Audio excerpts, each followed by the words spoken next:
हाँ, तीसरा चैप्टर है लोकतंत्र और विविधता। तो सबसे पहले तो हम लोकतंत्र को एक बार पुनः समझते हैं।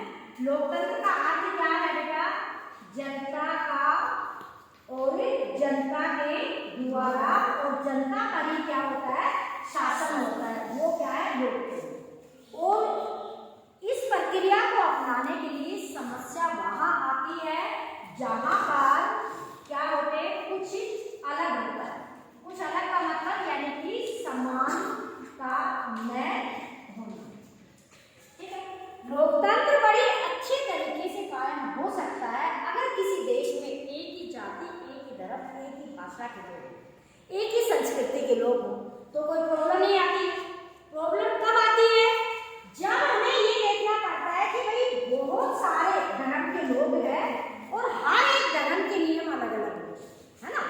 बहुत सारी क्या है? जातियां हैं और हर एक जातियों के रीति रिवाज अलग अलग होते हैं।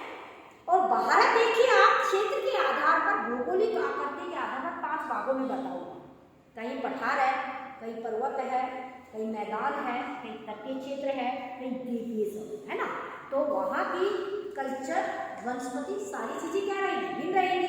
सब इतने लोगों को यानी कि प्राकृतिक आधार पर भी जो भिन्नता है, इतने लोगों को संतुष्ट करना सरकार के लिए, एक समूह के लिए क्या होता है? बहुत बड़ी समस्या होती है।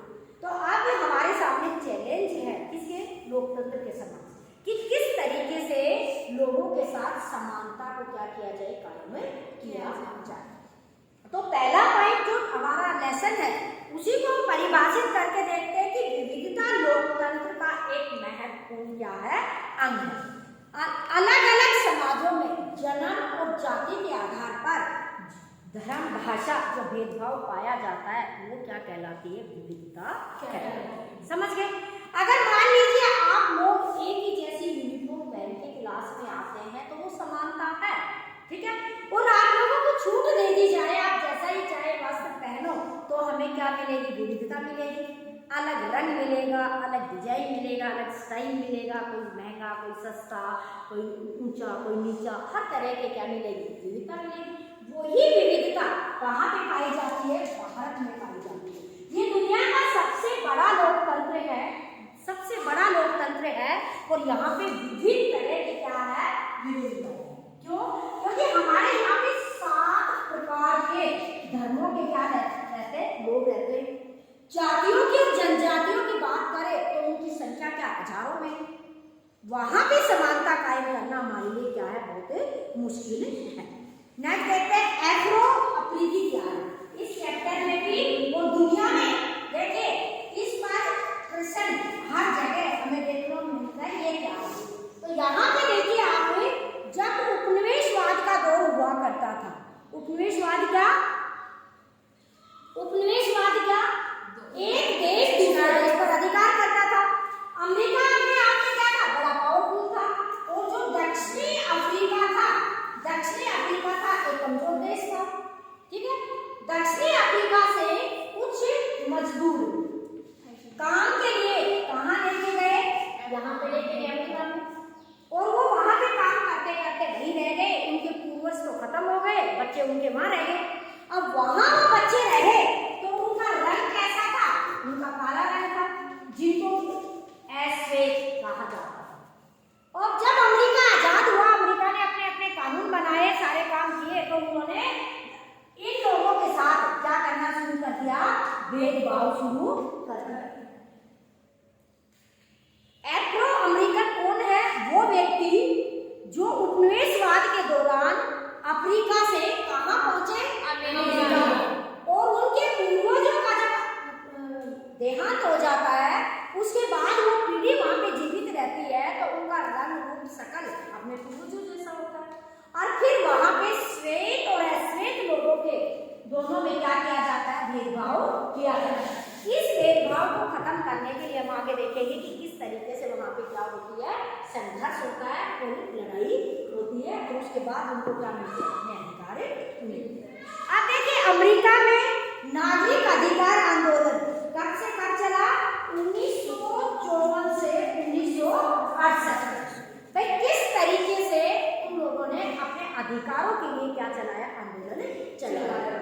भाई जब पूरी दुनिया में लोकतंत्र की बात की जाती है, मानवता की बात की जाती है, तो हमारे साथ श्वेत और अश्वेत का भेदभाव क्यों किया जाता है? बैराक ओबामा राष्ट्रपति का नाम सुना होगा, जो अमेरिका का राष्ट्रपति था, पहला ऐसा व्यक्ति था जो अश्वेत बना था, जिनके पूर्वज कभी दक्षिण अफ्रीका के रहने वाले थे। बैराक ओबामा जो राष्ट्रपति बना था अमेरिका के, ये प्रश्न आ सकता है कि कौन एफ्रो अमेरिकन अमेरिका का राष्ट्रपति बना, तो वो कौन था? बैराक ओबामा था, प्रथम ऐसा व्यक्ति बना था।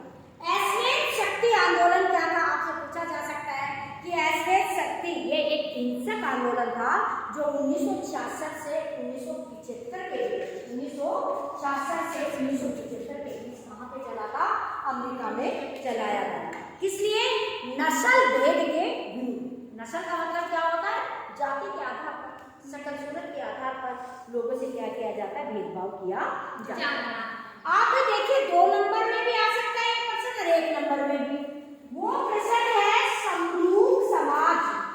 समरूप समाज क्या है, या समरूप समाज की क्या परिभाषा?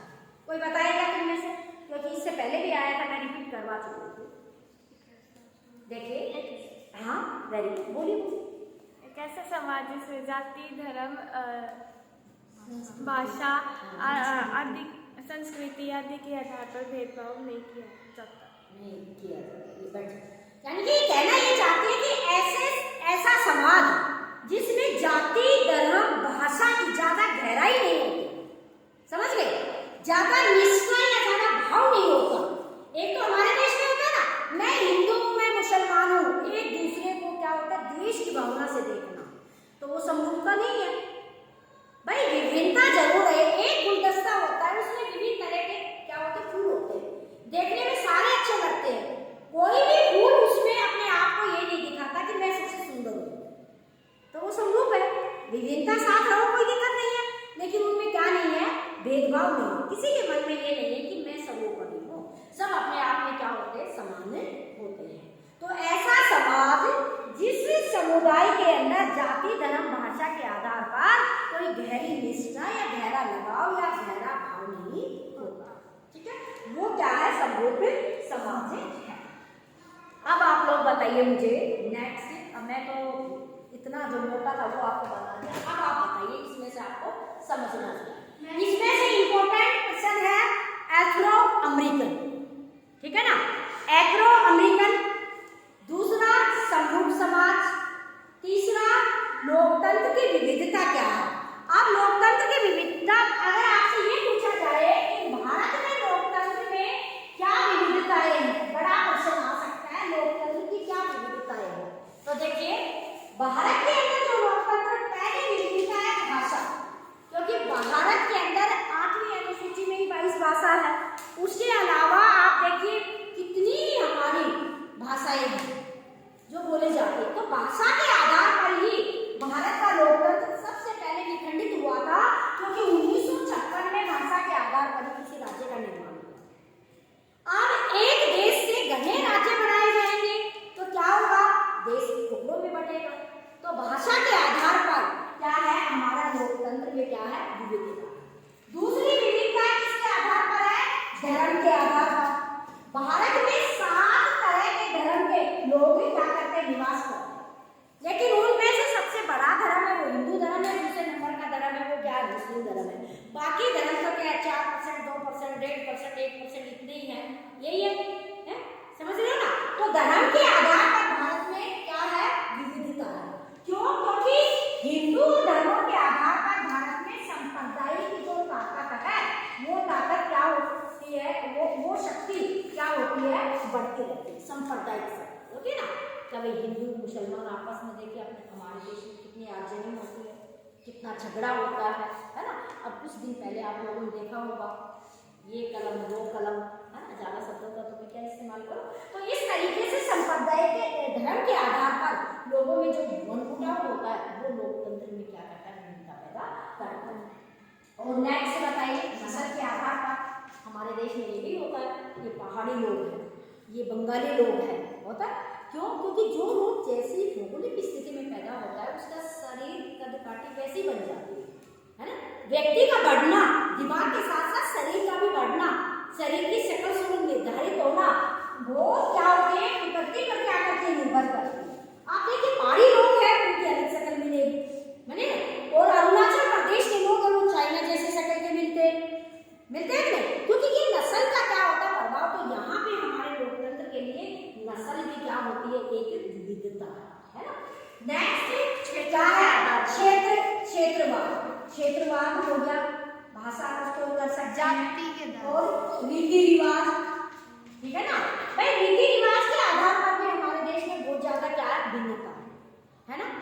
रीति रिवाज और हर एक की क्या है, संस्कृति, इन सब के आधार पर हमारे लोकतंत्र में विविधता है।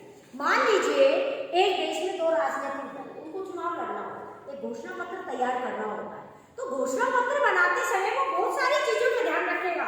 अगर भाई ये दो सात धर्म के लोग हैं, इनकी पूरी में वो चर्चा करेगा भाई घोषणा पत्र में ऐसी चीज ना हो, कोई एक धर्म छूट जाए, एक कोई जाति छूट जाए, एक कोई संस्कृति छूट जाए। तो ये लोकतंत्र के समक्ष क्या है, विविधता। तो देखिए दुनिया का विविधताओं से भरा हुआ लोकतंत्र है, तो वो किसका है, भारत का। क्योंकि विभिन्न जाति, विभिन्न धर्म, विभिन्न भाषा, विभिन्न संस्कृति और विभिन्न नस्ल के लोगों के साथ हम लोग क्या करते हैं, निवास करते हैं। और दुनिया का एकमात्र सबसे बड़ी जनसंख्या वाला लोग है। सबसे बड़ा देश तो चीन भी है जनसंख्या में, लेकिन वहाँ पे क्या नहीं है, लोकतंत्र नहीं है। हमारे यहाँ लोकतंत्र है और इतनी विविधता के साथ लोकतंत्र को जीवित रखना हमारे लिए क्या होता है, एक बहुत मुश्किल क्या होता है, काम होता है। लेकिन दुनिया में भारत की विशाल है, इतनी ज़्यादा पॉपुलेशन, अब इतनी पॉपुलेशन के बाद लोकतंत्र को कायम रखना, जिंदा रखना एक भारत के लिए क्या है, एक बहुत बड़ी चीज। अब हम ये देखते हैं कि लोकतंत्र को सफल बनाने के लिए कौन कौन से कारक हैं, ठीक है, कौन से। एक तो क्या होना चाहिए, इनका शिक्षा होना चाहिए, समझिए शिक्षा। क्यों, क्योंकि शिक्षा है वो लोकतंत्र को मजबूत बनाती। अगर व्यक्ति मतदाता शिक्षित होंगे तो वो अपने वोट को बेचेंगे और वो वोट देते समय ये भी नहीं देखेगा कि मेरी जाति का मैं इसको वोट दूं। वो क्या देखेगा, भाई अच्छा व्यक्ति होना चाहिए जो देश के विकास में योगदान दे सके। जाति, धर्म, भाषा, लिंग, रीति रिवाज, संस्कृति, इन सबको एक किनारे करके शिक्षित व्यक्ति क्या करता है बेटा, मतदान करता है, ठीक है। और ऐसा मतदान ही देश के लिए क्या होता है, योग्य होता है। एक समानता कायम करना, जब किसी भी देश में सामाजिक, आर्थिक, राजनीतिक समानता कायम होगी तो लोकतंत्र क्या होगा, मजबूती होगा। नहीं तो क्या होगा, एक गरीब व्यक्ति क्या करेगा, अपने वोट को 500 रुपये में, 1000 रुपये में, 2000 में बेचता चला जाएगा, है क्यों, क्योंकि वो गरीब है। जब तक किसी देश से गरीबी खत्म नहीं की जाएगी तो मत देने का जो अधिकार है वो ज्यादा अच्छा नहीं होता, क्योंकि व्यक्ति अपने हिसाब से क्या करता रहता है, मतदान करता रहता है। तो बेरोजगारी खत्म करना, गरीबी को खत्म करना, लोगों को शिक्षित करना और सामाजिक भेदभाव जो है उसको मिटाना, इन सारी चीजों के आधार पर हम क्या कर सकते हैं, लोकतंत्र को मजबूत कर सकते हैं। लोगों को राजनीतिक भी शिक्षा दे हम लोग। राजनीतिक शिक्षा का मतलब क्या होता है, ये बताया जाए उनको आपके वोट का मूल्य क्या है, आपके वोट का महत्व क्या है। आप जिनको वोट देने जा रहे हैं, चाहे वो आपकी जाति, धर्म, भाषा, इन सारी चीजों को छोड़ दिया जाए और वोट देते समय हमें ये होना चाहिए कोई नैतिक नेता हो, ऐसा व्यक्ति हो जो देश को आगे ले जाए, ना कि आपकी जाति और धर्म को आगे ले जाए। जब जाके कोई लोकतंत्र क्या हो सकता है, सफल हो सकता है, ठीक है। तो लोकतांत्रिक जो सरकार है वो कैसी है, जनता के लिए, जनता के द्वारा संचालित सरकार है। क्योंकि प्रत्येक व्यक्ति मतदान करता है और वो सफल जभी है जब व्यक्ति मत का प्रयोग कहाँ से करता है, विवेक से करता है, ना कि जाति धर्म से प्रभावित होकर